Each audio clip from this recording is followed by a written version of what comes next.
You have felt it before. That specific stillness that settles over a yard right before the sky changes. The feeders suddenly crowded when it was quiet all morning. The swallows cutting low across the lawn in tight, fast lines. The cardinal, who normally moves through your yard at his own unhurried pace, eating quickly, almost urgently, like he has somewhere to be. And then, an hour later, the storm arrives. You checked your phone. The app said partly cloudy. The news said nothing until the afternoon. But your birds knew. They knew before the clouds came, before the wind shifted, before any instrument built by human hands registered a single change in the atmosphere. The question is not whether birds can sense a storm coming. That much is no longer in doubt. The question is how. And the answer reaches into parts of bird biology that most people have never been told about. Senses your birds carry inside their bodies that have no human equivalent and no human name. Welcome to the Bird Mind. If this is your first time here, subscribe before you go. Because what you are about to learn is happening in your yard right now, every time the sky is about to change. And once you understand it, you will never look at your birds the same way again. Stay with me until the end, because the last thing we cover involves a species of bird that detected a catastrophic storm system from over 900 miles away, 2 full days before it arrived. And what they did about it is something that still challenges what scientists thought they knew about animal intelligence. Let's start with the most fundamental question. What does a bird actually feel when a storm is coming? The answer begins with pressure, specifically barometric pressure, the weight of the atmosphere pressing down on the surface of the Earth. Before a storm, that pressure drops, sometimes dramatically, sometimes subtly, but it drops. Your phone can detect that change. Your weather station can detect that change. But your bird detected it first. Inside the inner ear of most bird species is a structure that has no direct equivalent in the human body. It is called the paratympanic organ. It is a small cluster of sensory cells exquisitely tuned to detect minute fluctuations in atmospheric pressure. Changes so small that the instruments we built to measure them only caught up with bird biology within the last century. Researchers at the Max Planck Institute for Ornithology have demonstrated that birds can detect pressure changes as small as 1 hectopascal. That is approximately the pressure difference you would experience moving your hand 6 inches up or down through still air. Your birds are not guessing that the weather is changing. They are feeling it. Physically, inside their bodies, in real time. And the moment that pressure begins to drop, sometimes hours before the storm is visible on radar, their behavior changes. Not because they have decided to prepare, because their nervous system has already told them something is coming, and their body is responding before their cognition has even caught up. The crowded feeder you noticed this morning was not coincidence. It was a biological alarm that fired inside every bird in your yard simultaneously.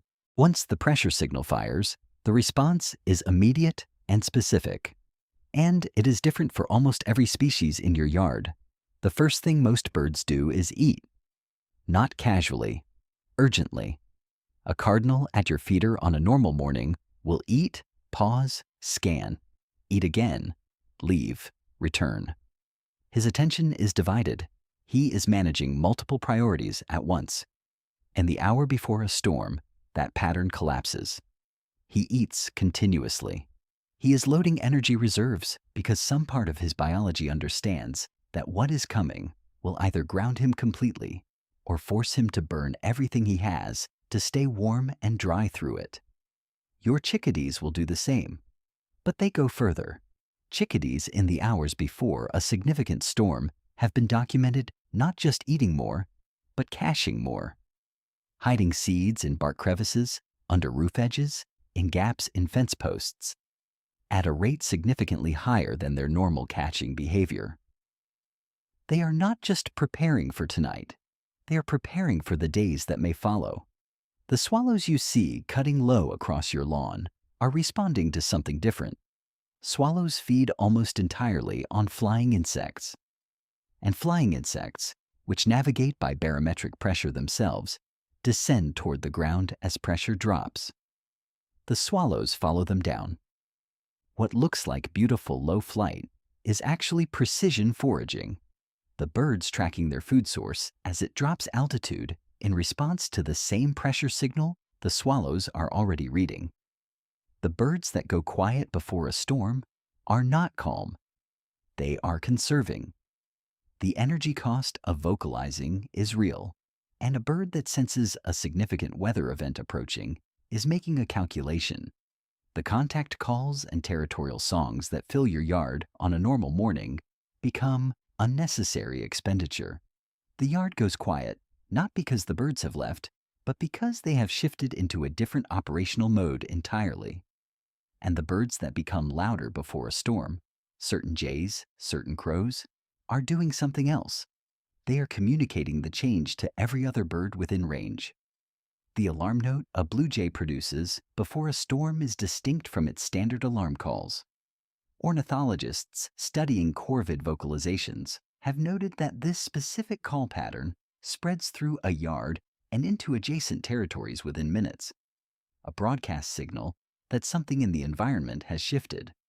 Your yard has a weather alert system. It runs through the birds. And it was operating long before the first human thought to look at the sky and wonder. Barometric pressure explains a great deal, but it does not explain everything, because some birds appear to sense storms not hours before they arrive, but days. And for that, we need to talk about infrasound. Infrasound is sound that falls below the threshold of human hearing.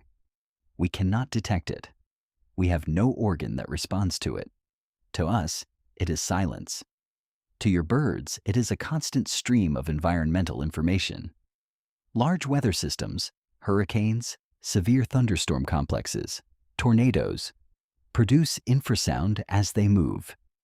The physical turbulence of the storm, the pressure waves it generates as it travels across land, radiate outward in all directions at frequencies well below what human ears can process. Birds can hear them. Research published in the journal Current Biology documented something extraordinary. A group of golden-winged warblers equipped with tracking devices were being studied in the mountains of Tennessee. With no warning and no visible change in local weather, the entire group abandoned their established territory and flew south, a journey of hundreds of miles, 1 to 2 days, before a historic tornado outbreak struck the region. They were not responding to the tornado. The tornado was not yet visible, not yet on radar, not yet forming in any way a human instrument had detected. They were responding to the infrasound the approaching system was already broadcasting across the continent.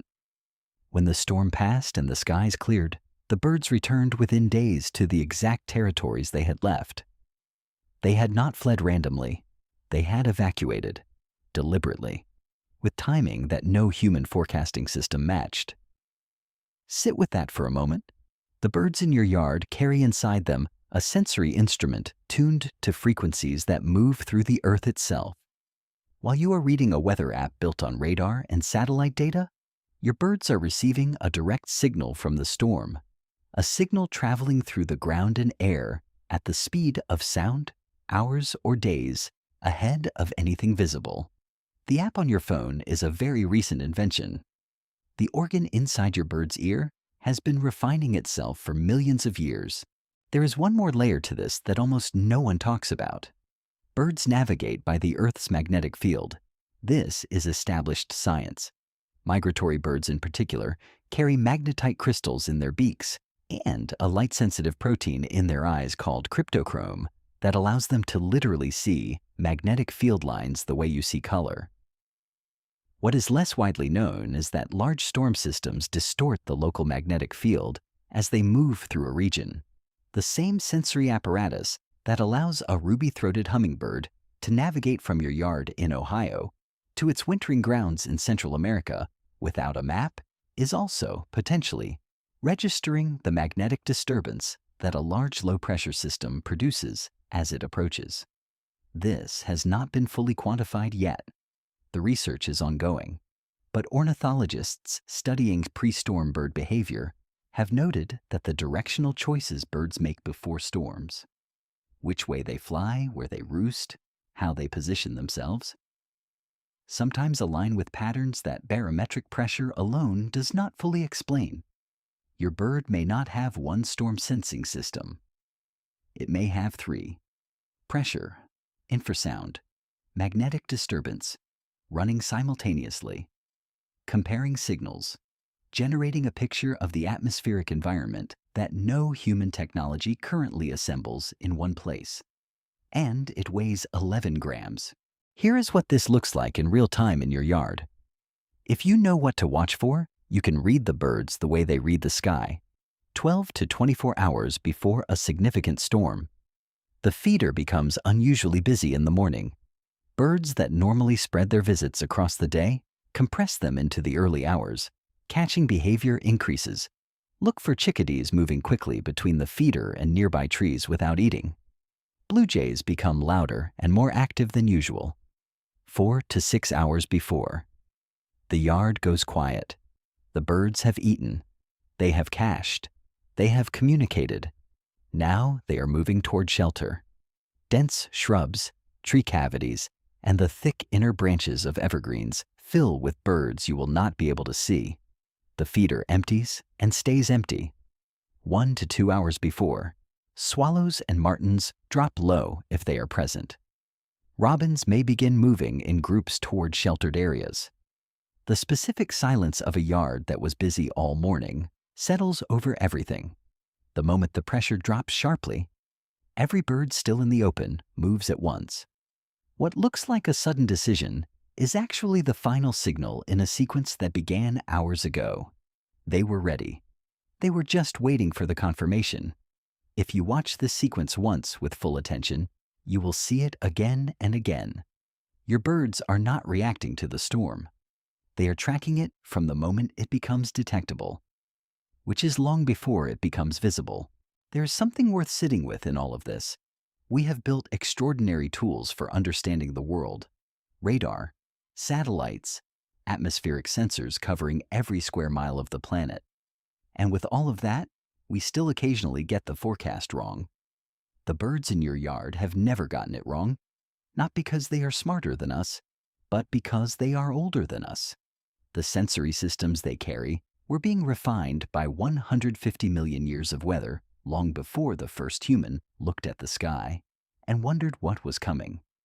The next time your yard goes suddenly quiet on a calm morning, the next time the cardinal eats like he has somewhere to be, and the swallows drop low across the lawn, and the chickadees are moving faster than usual to the feeder, your phone may say sunny, your app may say clear, but your birds already know.